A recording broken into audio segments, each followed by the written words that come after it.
we're going to send out our thoughts to Mike Greenberg. He's a little under the weather today, but Greeny, we're thinking about you and hope you're back here with us soon. Marcus Spears, Dominique, we got Ryan Clark, Rex Ryan, and we got a whole bunch of other people too. So we're going to go ahead and get this thing started with Patrick Mahomes, and why wouldn't we begin there? It's been a postseason to remember for him, throwing 8 touchdowns with no interceptions in victories over the Titans and the Texans.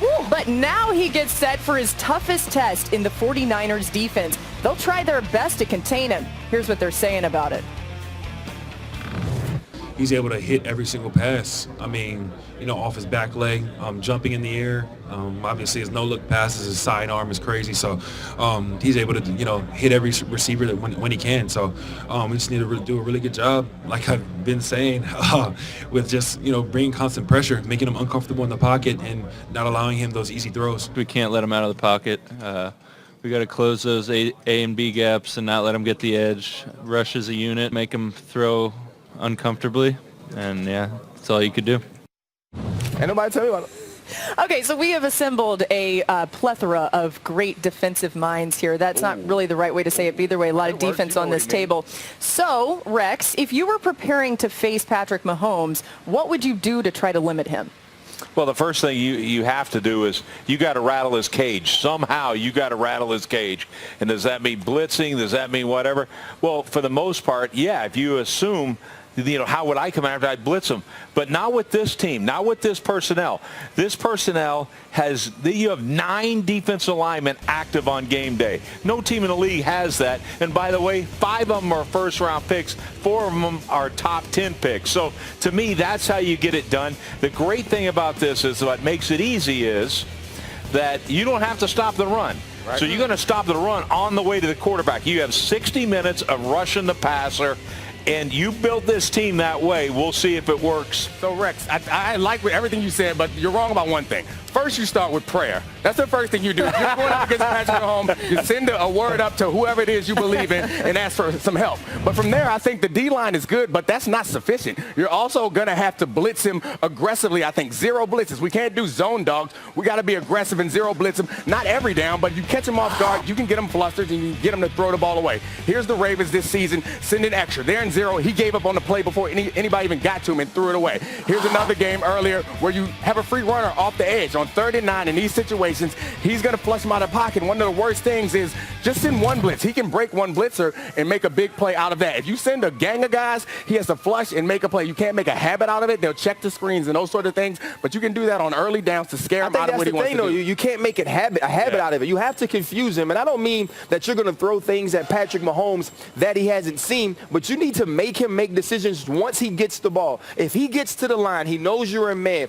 or he knows you in 0 blitz, he's going to be able to figure out how to get the ball out of his hands. And if he does that, then you're in trouble. And I agree with Dom on the prayer part, but along with the prayer, let's get some turnovers. That's what you have to do. If there's a tip ball, if there's an overthrow, there can't be dropped interceptions. When you get opportunities to turn the ball over against Patrick Mahomes, you have to capitalize because he is going to make plays. Well, Pat Mahomes is going to be praying too, so that eliminates your prayer. Here's the thing you got to do. The defensive line, to me, is the most important. And we've talked about how talented they are. I'm talking about from a communication standpoint. The 4 guys up front. And then when you do bring that pressure, you guys are talking about, everyone has to understand what their responsibility is. You see here, like, I'm going to show you a tape with the Texans. J.J. Watt, if you keep outside contained, this blitz gets home. Right. But what Andy Reid does is he sends his back over. JJ decides to take the inside route on the back. It creates an open free lane for Pat Mahomes to go create. And look, I've said it time and time again. We got to start talking about him as a dual threat guy because now he's starting to pick up and make game-changing plays with his feet. Here's a similar situation. This is a pretty good pocket, but one of those D tackles has to press back to the center of the line of scrimmage. If you don't, 15 identifies that and he gets out. And even on this play, Bernard McKinney was spying Patrick Mahomes. So he's an athletic quarterback that has a gunslinger mentality. You know what else we knew? We knew Michael Jordan was going to shoot a fadeaway. You knew that, didn't you? But you couldn't stop it. But it wasn't 4 of them. Hey, guys, the reason why I kind of disagree with relying only on the D-line, because that D-line is great. They're going to get some sacks, but that O-line for the Chiefs is also great. And I don't know if one sack is equivalent to the 60-yard touchdown that he's going to throw. So, he's going to give us some sacks, and he's going to overcome 3rd and 13 well, if you blitz all the time, you're going to give up plenty of long touchdown Spoken throws. like true And to secondary me, guys, look, Rex. no team blitzes less than the San Francisco 49ers. And you really think they're going to change now? No chance of it.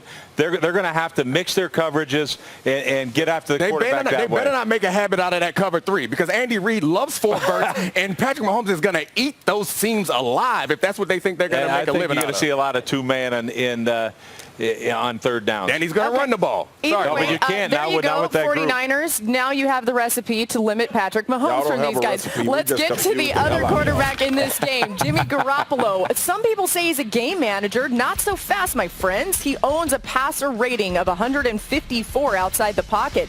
That would be the highest mark in any quarterback season since ESPN began tracking these things in 2006. He's completed 60% of his passes, throwing 15-plus yards beyond the line of scrimmage. That's the highest mark of any quarterback in the NFL this season. And with the game on the line, he's been money. Garoppolo owns a QBR of 84 out of 100 in the fourth quarter of the game within one possession. That is, you guessed it, the highest mark in the NFL. Dan Graziano, our NFL insider, is here. He's got Orlovsky and Louis Riddick over there. And guys, what do you think about Jimmy G? Yeah, Laura, we got high-level football intellect over here making us smarter. Dan Orlovsky, you look at Jimmy Garoppolo. Hasn't had to do much in this playoff run.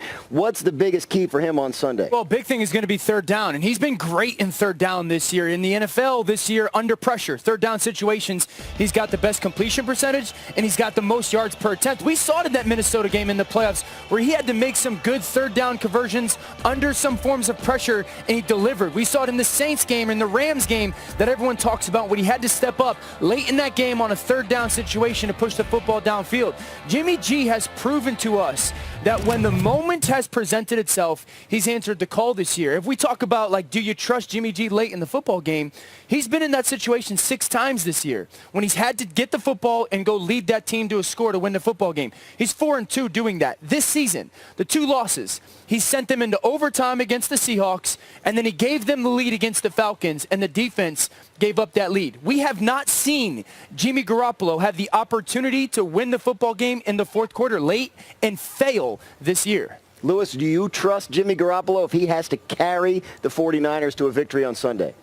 Yeah, actually I do. Look, philosophically, they're not built the same way Kansas City is. Kansas City's built to throw the ball early, throw the ball late, throw the ball in the fifth quarter, throw the ball on the bus, throw the ball at practice. That's just how they're built. That's how Andy wants to do things. He's wanted to do that since he became head coach of the Eagles in 1999. San Francisco does things differently. San Francisco obviously will show you. We'll throw the ball 8 times and run it down your throat. San Francisco takes kind of a New England Patriot mentality, which is we'll do whatever we think is working best to win that day, which means our philosophy is kind of like an amoeba. We'll just move it around. So Jimmy hasn't had to have a steady diet of throwing the football in order to win. If he gets into this kind of shootout, obviously I think it plays to the favor of the Kansas City Chiefs because Patrick's different. Patrick's on a different level. We've known that. We've known that since the first time he stepped on the field.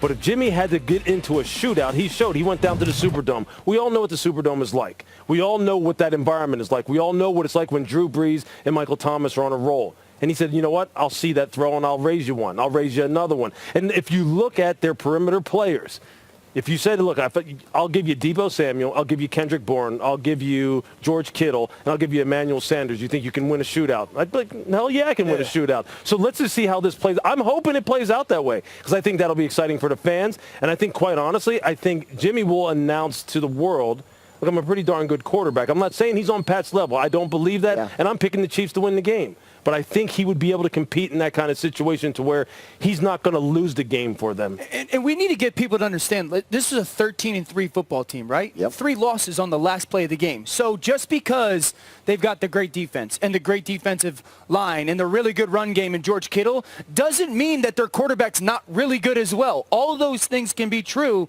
and we've seen it with the 13-3 record. I mean, this is the most dominant team from week 1 to week 17 and through the playoffs in the NFL this year. And the quarterback is part of the reason why. We're just getting started with all kinds of NFL content here today. Laura, what do you got?